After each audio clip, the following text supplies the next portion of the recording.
আমি পুঁই শাকের তরকারি করব। মাছের মাথা নিয়ে নিয়েছি, সবজি কেটে নিয়েছি,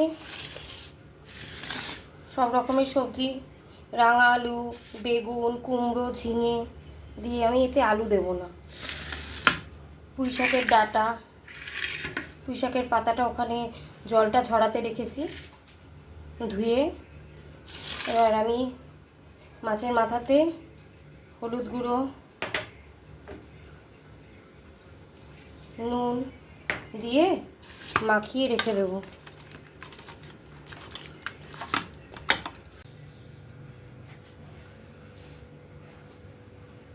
গ্যাসটাকে জ্বালিয়ে দেব।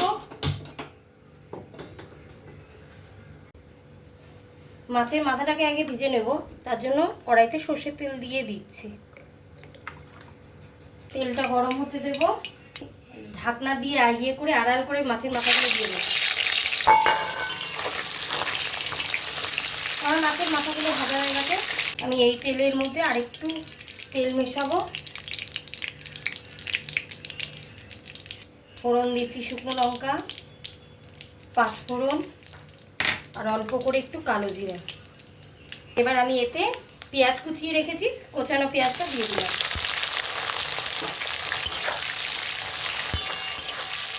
কাঁচা লঙ্কা চিড়ে রেখেছিলাম, সেটা দিয়ে দিলাম।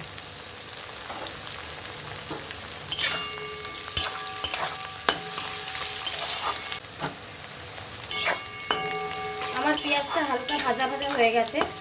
আমি এবার এতে সবজিগুলো দিয়ে দেবো, যেগুলো কেটে রেখেছি। সবজিগুলো দিয়ে দেবো, ডাঁটাটাও দিয়ে দেবো, পাতাটা পরে দেবো। হলুদ গুঁড়ো, স্বাদ মতো নুন, এবার নেড়ে নেবো ভালো করে। এবার ঢেকে দেবো, ঢেকে ঢেকে রান্নাটা করবো, তাড়াতাড়ি হয়ে যাবে।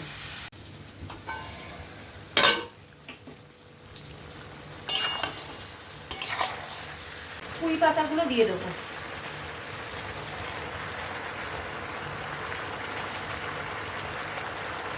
একটু নরম হোক পাতাগুলো, আপাতত ঢেকে দিই, নরম হয়ে যাবে। আমার এবার এটা মজে গেছে পাতাগুলো, এবার আমি নাড়িয়ে দেবো। মাছের মাথাগুলো যে ভেজে রেখেছিলাম ওইটা দিয়ে দেবো।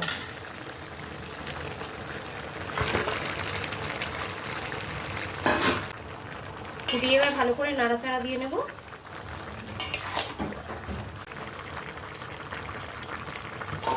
এবার ঢেকে দেব।